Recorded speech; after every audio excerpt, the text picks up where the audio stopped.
afternoon and welcome to Brave Embrace. This is very exciting, our second show of the year. And I'm actually coming to you semi-live from an amazing conference that's happening in Overland Park, Kansas. It's called Come Change Your Life. And I have three amazing guest speakers here today to share not only their triumph of coming and finding their brave, but also the excitement about what is going on there at the convention center. So I'd like to welcome today Maude Miller, Prynce Michael, and Jill Reynolds. Welcome, gang. Thanks. Everyone is here, all gathered in town. You guys are rock stars in the field of just energy, positive energy, bringing encouragement to people. And you have gathered in Kansas for this weekend's event. So I can't wait to hear from you individually. I'm going to start really quick with Maude, who is showing up today as Wonder Woman. I love it. So Maude, tell us a little bit about this Come Change Your Life experience happening in Kansas. Well, I'm actually sitting in the convention center, so here. All right. Oh, fun. So I'm sitting downstairs.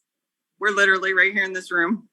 Got the lights actually shut off right now because we're actually working on technical stuff, but I see. Here we go. This is the best background ever. Oh, love it. Becoming the best you that you can be. I appreciate that because this show is about highlighting brave. It's really about highlighting how we've taken journeys, the stumbling blocks that have happened in all of our lives, and we've chosen to step into that becoming the best you. So you guys are sought after speakers in the field of just amazing work. And Maude, I hear we have another special guest showing up at the conference tonight as a little guest speaker, right?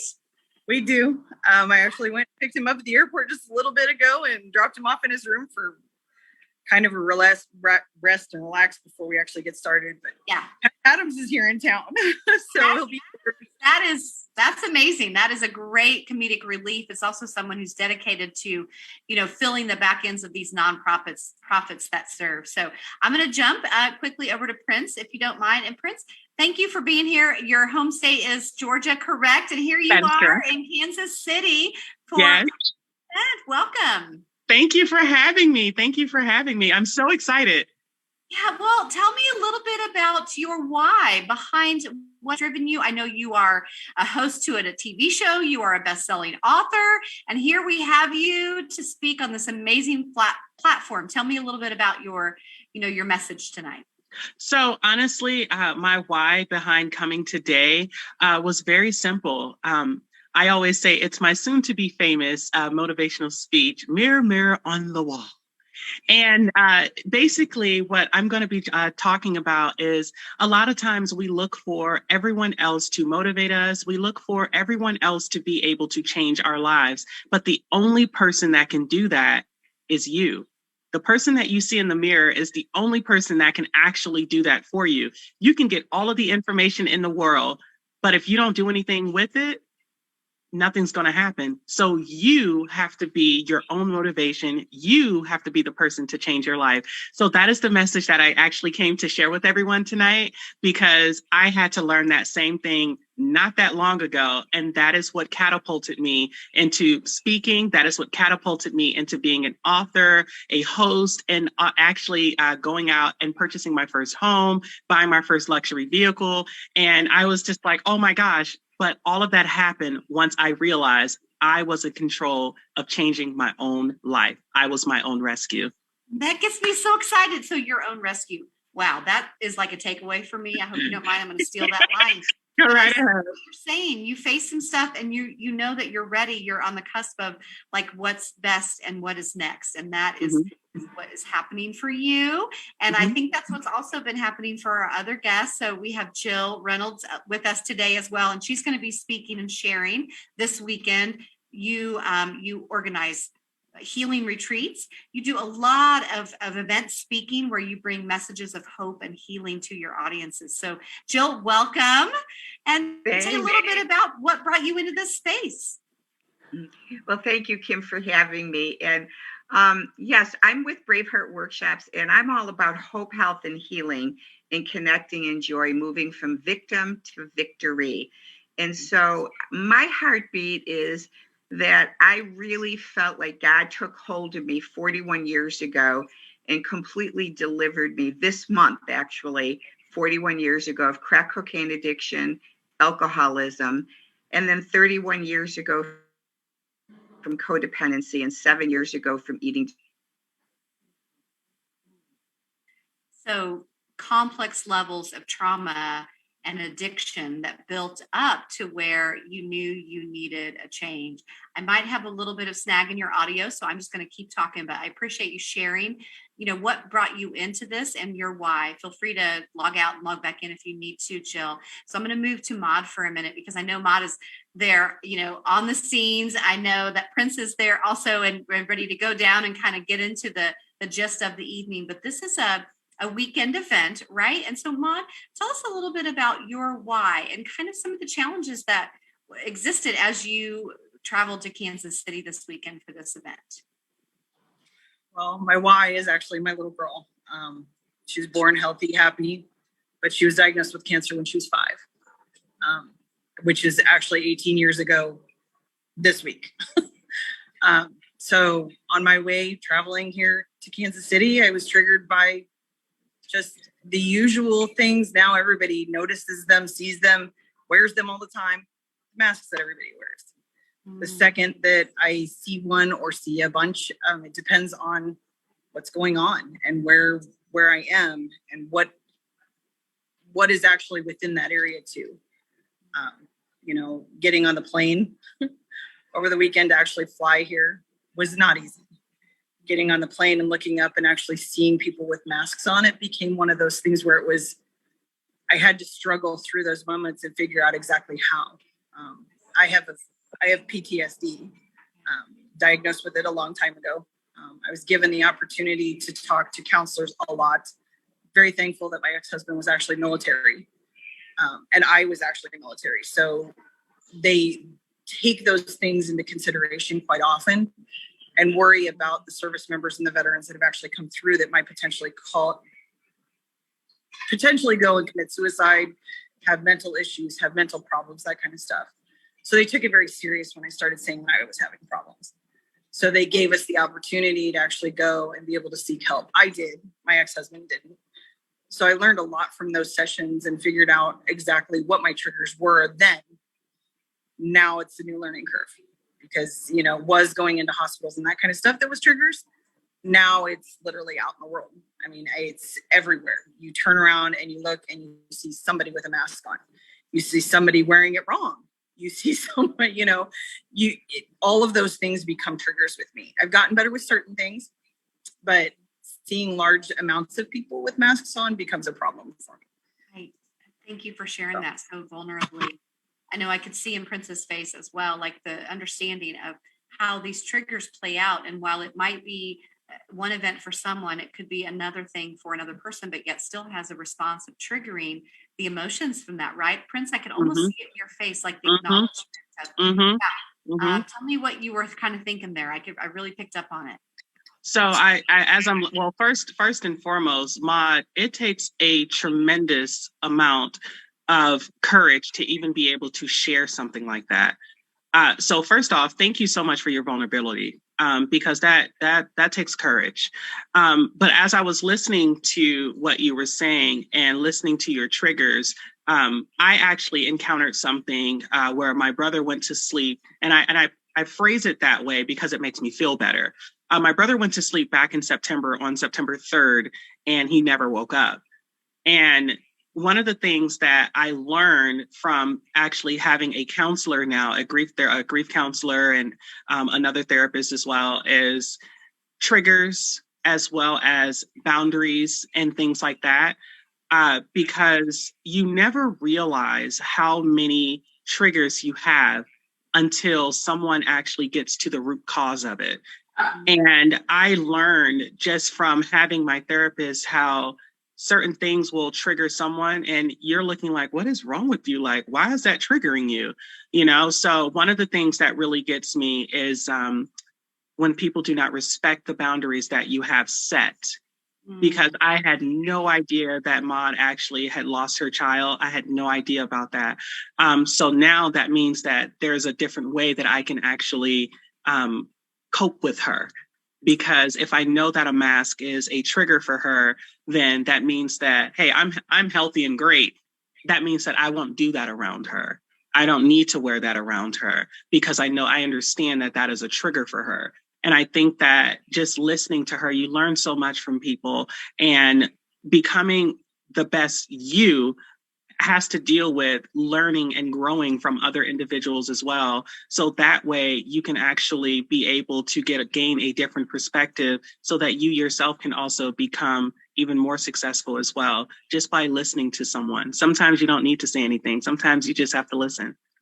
Yeah, beautifully said, Prynce. Thank you so much for acknowledging and then sharing your own vulnerability of the loss of your sibling. I'm so sorry to both of you for that loss. And I know that Jill joins the group with some specialties in grief and loss. And Maude, I know that you as well have studied in that area a lot. And you're going to bring some of those elements to the conference this weekend, which is super exciting. I think we're in a time right now where the loss that we're all experiencing, whether it's an actual physical loss of someone, a death of someone, but just the loss of our norms, the loss of our expectations and what we thought was our future.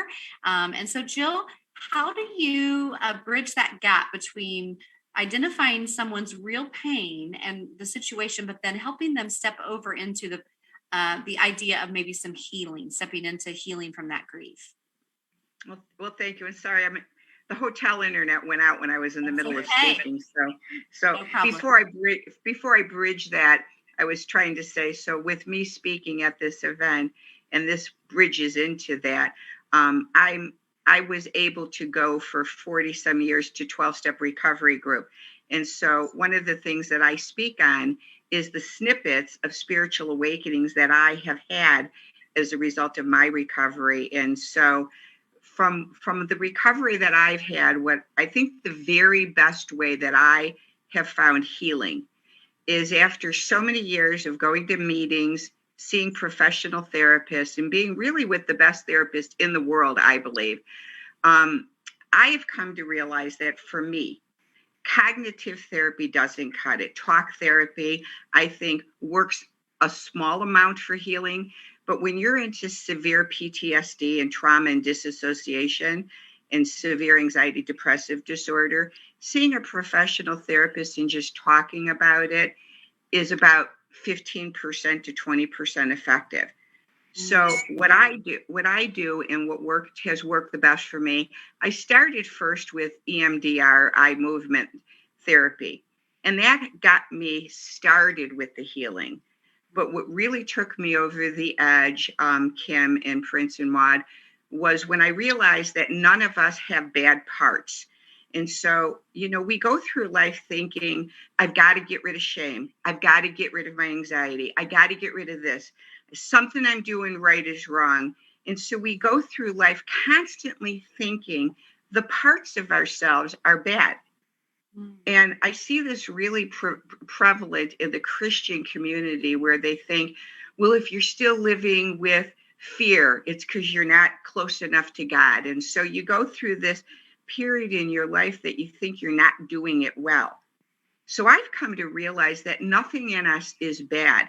It's just a matter of giving that part space to be seen and heard. So like for Maude, when she's going through this extraordinary fear and anxiety with the mask, you actually embrace the fear and the anxiety and you ask it if it's willing to share a dialogue with you. And you give it space and you connect with it. You become creative, curious, calm. And when you're in that space, the part actually has room to share with you why it's showing up. So the work that I do is giving the part space. And then what I do, I love this because I know Prynce, like me, loves the beach. And so what I do is I tell the person I'm working with to find their most favorite place, like a beach, and set out these gorgeous lawn chairs on the beach, give them an umbrella, give them some suntan lotion and a nice book and a pitcher of ice water, And after you had a dialogue with it, ask the part if it would love to go to the beach and play in the sand. So, Maude, when you're having that fear, give fear a chance to tell you why it's there. Let it speak, and then ask fear, say, would you be willing to unblend and go to the beach and play in the sand? And I'm telling you, Kim, when I started to do this work, I was totally set free. And it was the first time in my life that I could really connect in joy. Mm-hmm. Very powerful. And thank you. I think we all can acknowledge the freedom that comes with, like you said, giving that emotion and that worry, that trigger some space. And the choice, though, then comes from what everyone's explained, is that then choosing to listen and choosing to see how we unspin it or how we undo that web. So I want to, go to both of you. Prynce, really quick. So what's top of mind for you and the thought around what that looks like in playing out in real life? So honestly, I just learned that you really just have to take it moment by moment, to be completely honest with you. Because a lot of times we focus so much, and this is just for me, I don't know about everyone else, but I always focus on the future. That was just my thing. I always focused on the future. Okay, well, let me write my goals out. Okay, so by the ending of the year, I need to save 50 grand. Okay, then out of that 50, I need to invest this. Okay, because that was the way that my brain was wired. It took for the loss to happen in order for me to realize that tomorrow has its own worries. Yesterday is gone. Tomorrow's not even here. The only moment that I have is right now. The biggest lie that we tell ourselves is that we always have more time. But in actuality, the only time that we have is the time that we have right now. Carpe diem, seize the day. Make today your best day ever, because tomorrow is not promised to you. Your next moment is not promised to you. So instead, you can't wallow in what you've been through, because what you've been through comes to help you and for you to be able to assist someone else. So that's one of the things that's keeping me going, because my brother and I were like that. So it's one of those things where I'm like, who am I supposed to argue with now? You know? Well, I'm sure he knows and is so proud of your work on the recordings, and then also this book, mm-hmm. and all the things that you have stepped into, mm-hmm. to define, mm-hmm. kind of what's next. Yes. So, wow, where has your energy and your drive come to pursue such an amazing, next turn of events? Honestly, the way that I was raised, because I was raised with a single mother, and we moved a lot. In 1992, we were walking during Hurricane Andrew. Hurricane Andrew it was to Florida what Hurricane Katrina was to New Orleans. It devastated Florida. I don't know if you all remember Hurricane Andrew, but I was 4 years old at the time, even though I'm still 25. And we were walking during that storm. And I remember my mom saying, she looked at us and she was snotty nose crying. And she said, at least if we go, we're all together. And being a 4-year-old child, you don't understand. Your mind cannot fathom what that means. However, in my adult life, my mother thought that we were all getting ready to die. We got another chance. And slowly but surely, we moved our way up in the ranks. And I always get emotional telling that story, because it's like anything could have happened, but it didn't. We were spared. We are still here. And that means that there is someone that I'm meant to inspire. There was someone that my brother was meant to inspire. My brother was 38 when he went to sleep. And one of the things that we always said is that before we turn 40, we will be millionaires. And my brother had a home remodeling and construction company down in Miami. He had literally just signed his first of many, I'm sure there were going to be many coming, but his first of many 7-figure contracts, thus making him a millionaire. Everything he wanted to accomplish, he got the opportunity to accomplish. And I sat there and I said, you know what? I have to make sure that I lead by example as well, because his daughter, my niece, is looking to see what example is there going to be left. I always say that poverty is one of the best things that could have ever happened to us because poverty made me who I am. I learned how to survive going through poverty, but once I left Miami and I went to Daytona, I learned how to thrive because that is when I went to college. I was the first person in my family to graduate high school. I was the first person to graduate from college, and I graduated with honors from high school. I graduated with honors. I had the second highest male GPA in the entire school. And on top of that, graduating, I got into the top medical school in the entire country. And I ended up not going, but it's okay. But I sat there and I said, my mother, she risked it all. She gave it all to us. Despite all the things that happened, we still made it. And I feel as though that if I don't become the person that I'm supposed to become, if I don't move into the space that I'm supposed to move in, that is a slap in the face to not only my mother, but that is a slap in the face to my brother. My brother, when he got his very first job working at Popeye's Chicken, he spent his entire paycheck on me to buy me clothing and shoes and things like that, because it was always very, very hard for us. However, I learned through all of that happened that I am the trauma coach. However, I learned that teaching a person to go from trauma to traumatic victory is something that I'm put here to do. And that's one of the things that I just enjoy doing. Oh, and you're going to do an amazing job this weekend. I know it. I feel it. I feel the inspiration. I feel the word so poignant in explaining the different stages of your life where you just didn't give up. You stepped into that brave, just like Jill did, and stepped in, to overcome the addictions, the poverty, the things that were driving you. And instead, you took the driver of potential to take you to the next step. And so, Maude, when your co-speakers and friends that have become, really trusted people to you, when they kind of share on some of that around sorting through those triggers and balancing grief and ways to manage that, how do you what are your takeaways from that? And how's that setting you up for success this weekend? Well, honestly, Prynce said a lot of what I say normally. Early on when Alyssa was diagnosed, I sat down with another mom who had actually been dealing with her child.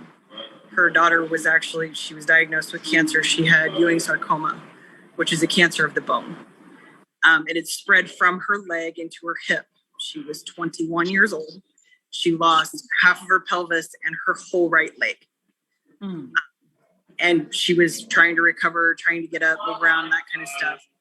But she walked into the room the same day that Alyssa was diagnosed. And she walked in and she looked at me and she said, "You can live in 5-minute increments." It was 5-minute increments. If you can make them through 5 minutes, you can make it through the next 5 minutes. But you've also changed your day and your outlook on your life. So what Prynce was saying about moments, you can't only live in moments, but you can look forward 5 minutes. You can make those 5 minutes count, or you can sit there and wallow in whatever was going on. So once I'm able to snap out of things, normally I'm looking for only 5 minutes. It's a little hard to do, but it's that snap out that is my problem currently, in order to get there. But I've encountered so many amazing people, children, speakers. The kids are the ones that kill me, honestly. Every time they sit there and they look at you and they say, "I just want to go play." It goes along with what Jill was saying, go and play in the sand with your fear, or, go in and take that and embrace that moment. And I really hadn't thought about taking my fear and actually using it that way. But it's like taking a kiddo that really seriously only wants to go play. Because I can't tell you how many times my daughter would sit there and she'd look at me and she'd go, "Mom, do I really have to do this? I want to go play." Right. So, and what do you say to a child who wants to do that? "A baby soon. You can go play soon." "Oh, Mom, I want to go play with my friends." "Well, you can't play with your friends, baby, because your immune system isn't going to fight it off." "But my immune system's really strong, Mom." How do you tell her no? So, all of those things you encounter, and you encounter them with children all the time. Kids hearing that word no, or hearing that word, "Okay, well, you have to wait." Patience. Kids don't have patience. And I'm learning as adults, we don't really have that patience either. We are very in the moment. I want this to happen right now. And if it doesn't change right now, I give up. Yeah. You know? So, and a lot of people don't realize that it takes time. And it's what we're here to talk about. We're here to prove that it does take time. It takes time to make changes in your life. It takes time, you know, those moments and all that kind of stuff in order to become the best you. And we all need those moments, you know. So there are pieces, but like I said, I've not ever actually thought about things specifically. Don't cry on me. Got me. No, I'm talking to you, Prynce. Don't cry on me. I'm good. I'm listening, girl. I'm here. Because you hit me here, girl. You hit me here. The best hugs ever. Just saying. Well, and Maude, you sharing that, you know, with my rawness too. 2020 just kind of rocked my soul, my beloved. And here I am. Tomorrow I'll be 68, and 2 years ago. Yes. I'm the one that's going to cry. Two years ago, my beloved sister turned 68 and wasn't feeling good, and went to the doctor, and they gave her a diagnosis of stage 4 pancreatic cancer that had already gone to her liver and her lungs. So, you know, that age 68 in my sister just triggers me this weekend, because every family member that I've ever had have all died of cancer in their 50s and 60s. And then my beloved dad, 94 years old, perfect health, did 50 laps in the swimming pool 3 days a week at 94, went to the gym and did a circuit. When he knew that Gwen had only 10 days left to live, he slipped in the house. He just like kind of sunk in and went to the hospital. And when I held his hand and said Gwen had gone to heaven, he closed his eyes and met her there 2 days later. And that night, I was five floors above him in COVID for 5 days. And it was a rough year for me last year. And, you know, and I think why I say all parts are good are because, you know, God gave me the gift that when my dad, who was the closest person I've ever had in my life, died, my sister died, and then I got COVID, I had the blessing of sitting in my hotel room in Chicago in quarantine for 2 weeks and then planning funerals, to be able to curl up in a ball and just cry out to God. And I mean, the grief in my heart was so big. And I think why I can so much relate to the sandbox is, for me, you know, I say I'm a recovered this and a recovered that, and that's great, because that's my moving from victim to victory. But my story is what brought me to the drugs and alcohol. From the moment my mother pushed me out of the womb, she said she hated me, that I was double ugly, and that nothing was good about me. And so I was the lost child, and my recluse was going outside when she'd lock me out for 8-9 hours a day with no bathroom and no food. And I would sit in the sandbox and play with my sand toys. And so those parts of me that were abandoned and lost and unloved would play in the sand just to feel as though I was alive. So I think for me, having those parts be able to go to the beach is so soothing to my soul.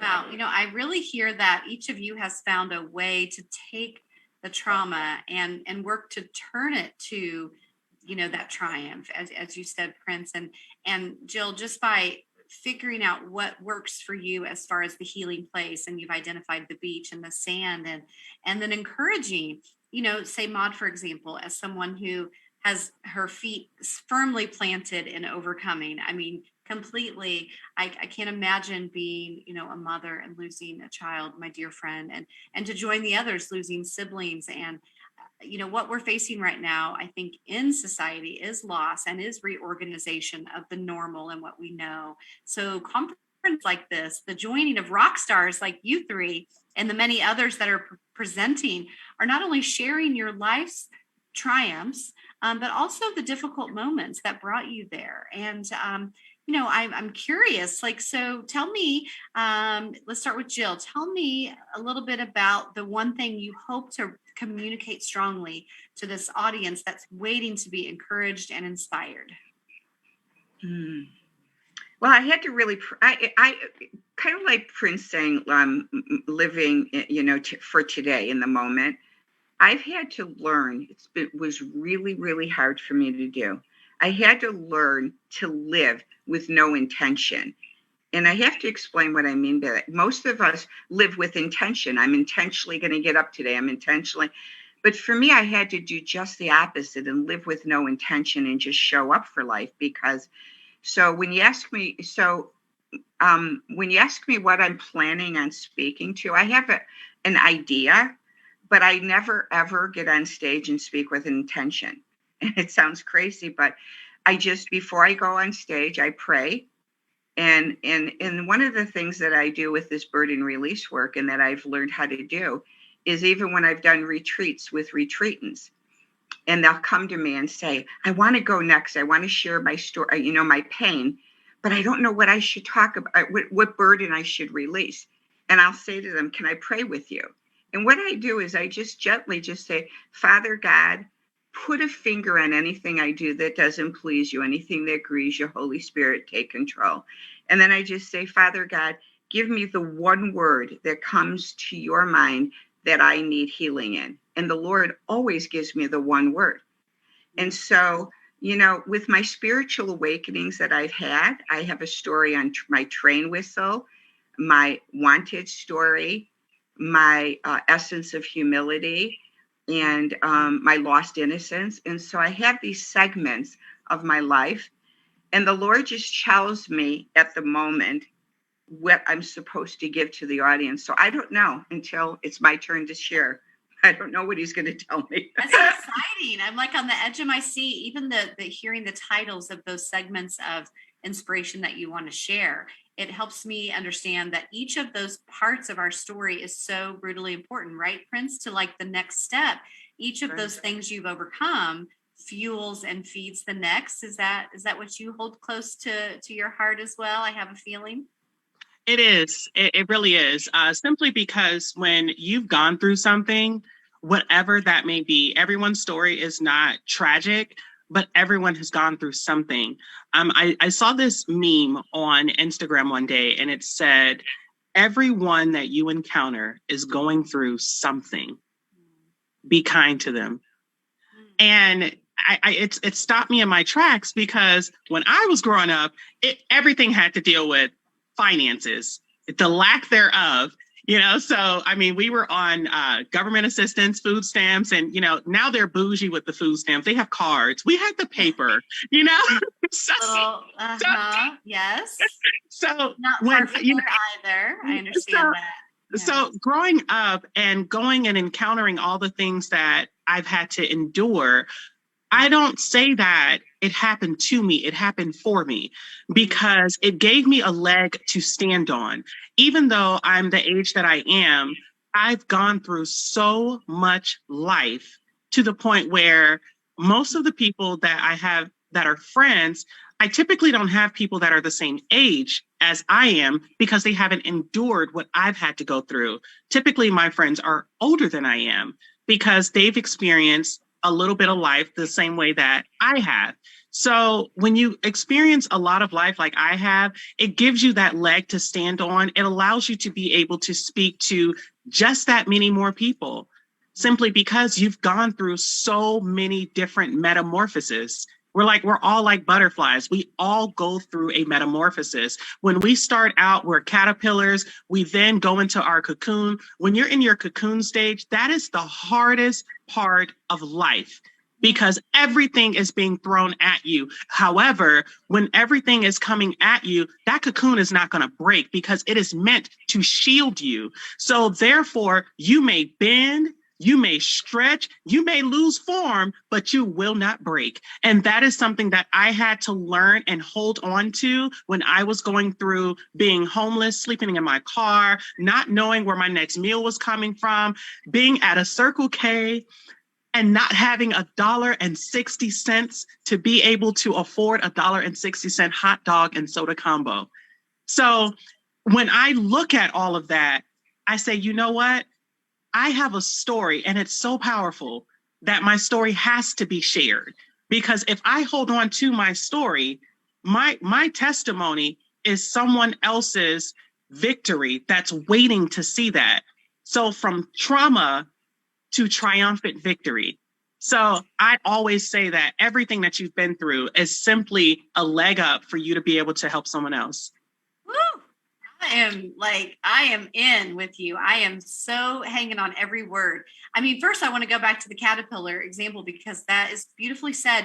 That poor little caterpillar doesn't go in there and emerge a butterfly without some yuck, right? It has to totally deconstruct. And you explain that so profoundly. It's like, yeah, what we're going through and the push and the pressure and all of that is what is meant to happen for that transformation. I saw both Maude and Jill shaking their head, because I can just imagine that we each can see in our own steps of the journey. And, we've all walked separate paths of hurt and hopelessness. However, the journey to that next and the power is really being willing, right, to step into that choice. So, Maude, how do you take that in, facing, the loss that you've had and the other journeys that you've had as a military member, a spouse? Thank you for your service and all the things that you have gone through as a woman. Kind of looking in the mirror at your life compared to Prynce's, but yet still finding yourself in that same desire to step into triumph. Yeah, what drives you? Honestly, I'm not even going to talk about me. My little girl, before she actually passed away, she went to several funerals with her friends, losing friends and that kind of stuff. We went to our third. She had to say goodbye to another friend, and she had started making butterflies. And I looked at her and I sat there, I said, okay, I said, why are we making butterflies and why are we sending? Because I wanted to understand her process. So she sat there and she looked at me and she said, well, Mommy, she said, we all just went through crap. And I looked at her and said, we don't use that word. And then she said, and she looked at me and she said, but yeah, it is. She said, it just sucks. It feels like you're in the toilet. And I said, there was like, okay. She said, you know how many times I stick my head in a toilet? I said, yes, I do. And she looked at me and she said, Mama, she said, I know exactly what I want to be. She said, when I grow up, I want to be a butterfly. And if I ever have to leave you, I want to be a butterfly. And I know I will meet all of my friends because they just went through a process that most people don't live through. That's sweet innocence of a child's heart, knowing that this all is for purpose, that it's not just for nothing, but that she'll come again and she'll see him in a different form. I mean, wow, that is triumphant. And I know that we're winding down. Prynce has to go in a minute. He's presenting tonight. Is that right? I am. Yeah. First speaker, actually. Oh my gosh. Well, we don't want to keep you, but I want to make sure that we have the information up. I know we have some slides, and then the website is comechangeyourlife.com. Is that right? Everybody? Yes, ma'am. Yes, yeah. You can join virtually. And Kim, on that website, it is 3:40 right now. If they can get in the next hour and go onto that website for $49, they can buy a virtual ticket and watch it virtually, and they'll get the replay that they can watch anytime they want. So if they go to comechangeyourlife.com now and get a ticket, we can send them a link so they can hear Prynce on stage. Because Prynce goes on stage at 5 o'clock. At 5 o'clock. That's incredible. I'm so glad you made that specific so that we could all do that, because then you get lifetime access to these event speakers. And again, with messages like what you've shared today, I know it's going to change some lives. So as we close, I'm just going to go around real quickly. Maude's moving and kind of shaking. Are you going to show us some of the venue? I can show you guys what the room actually looks like. Please. Oh, we've got speaker booths. That's a powerhouse room. Feel that. Wow. There's actually kind of a chill in here. You can actually already feel everybody's presence is already in here, but we've got tables set up with everybody's products and stuff sitting inside the door. There are some sitting outside. We've got the books sitting here. So yeah, it's going to be good.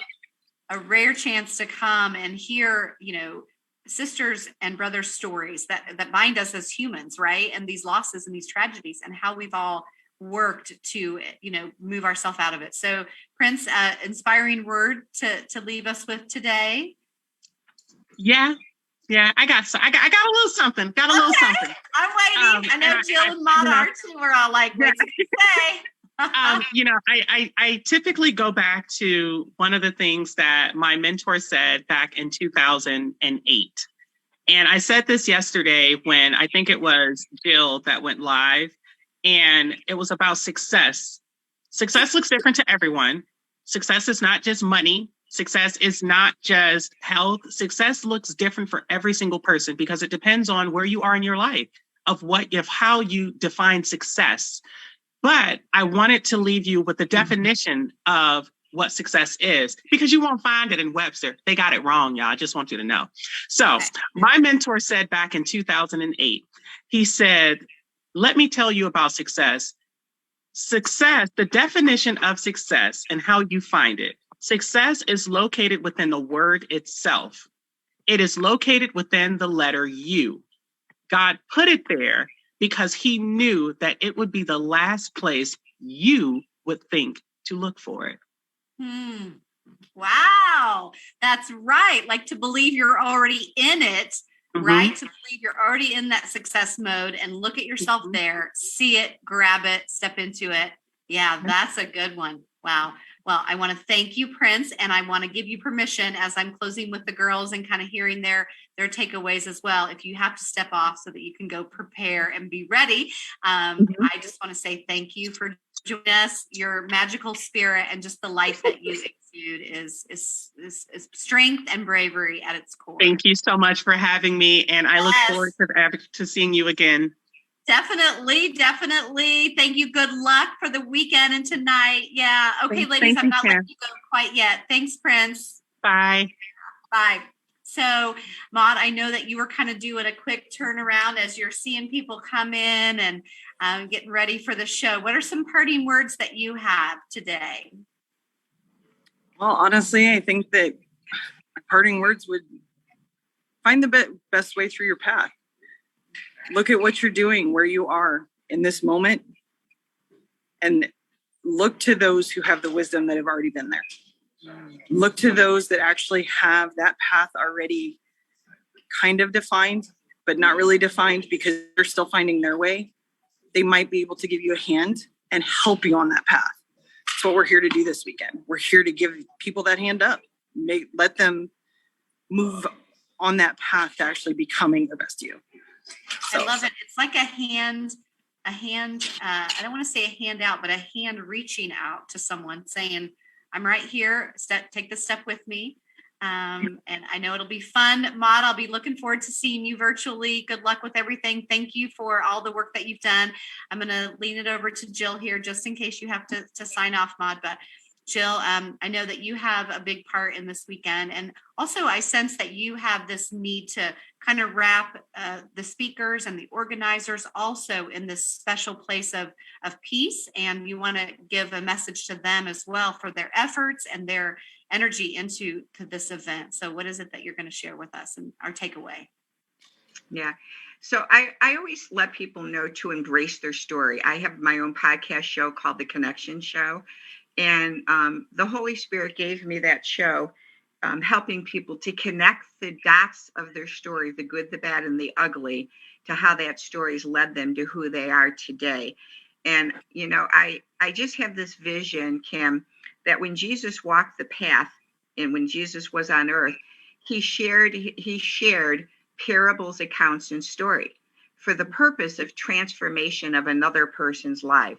And so the one thing that I would say, many times when I share like a really hard part of my life, sometimes people say, oh, my life wasn't that bad. I didn't go through, and they minimize their story. So my saying is look for the similarities in story instead of the differences, so that at that moment, the person listening can connect to similarities. So that will help them transform their life and they can take something out of each story. So I really believe that every story is important and never to minimize your own story. That's really rich. I felt that straight to the heart. Thank you for that. Because yeah, when we sometimes compare, it's like comparing and somehow saying, well, what I went through wasn't as bad, or all the things that we want to add to that. But your message is straight to the heart, and that is claim it, own it, and also look to that person stepping in front of you who is clearing the path. Wow, I see that with Bryn, the organizer and founder of this event. One of those, I saw her with Maude for a minute there. She's been with us on the show a couple of times talking about her own journey. And you know what's funny, ladies, is each of our stories are so different, yet we come together in a place of, you know, inspiration and also just wanting to encourage. And I think that's everyone today and this big event. So yeah. So, and we got to run because we got to do registration. So if we can do our website and then we'll take off. Yes, please share your websites, ladies, and then we'll have them on the screen and also in the notes. Yeah. Okay. And I just want to end too with letting people to know that if you're interested, you still have 2 weeks. Braveheart Workshops is going to be hosting a Christian women's retreat in the beauty of the Ozark Mountains in Branson, Missouri, February 24th to the 27th, called Hope, Health, and Healing, Connecting in Joy. And then we're all going to go, Kim, to the Pure Joy Conference in Branson and laugh and party together and just have fun and fellowship and just a great time. Wonderful. I can see a lot of people wanting to attend that. Thank you. And thanks again for joining us, and good luck with your events and your skiing and Maude. As you close and get back to your many hats that you're wearing there, any final thoughts? Not really. If anybody wants to get in touch with me, my website's justmaude.com. I love it. Want to get in touch with me or talk to me or carry on a conversation in the same situation, willing to talk, willing to try and help somebody else out. That's why I'm here. Okay, well, yeah. Awesome. Well, ladies and Prynce as well, who was here, thank you for joining us today. You know, this platform was created to embrace Brave and to shine a light on it. It looks a lot of different ways, but together we can do that in a way that, you know, these complex stories are, you know, darkness found in those difficult moments, but instead we try to spin it and show the light that reflects off of it, and to help encourage everyone to be brave. So until next time, be brave. Thank you. Bye-bye. Thank you.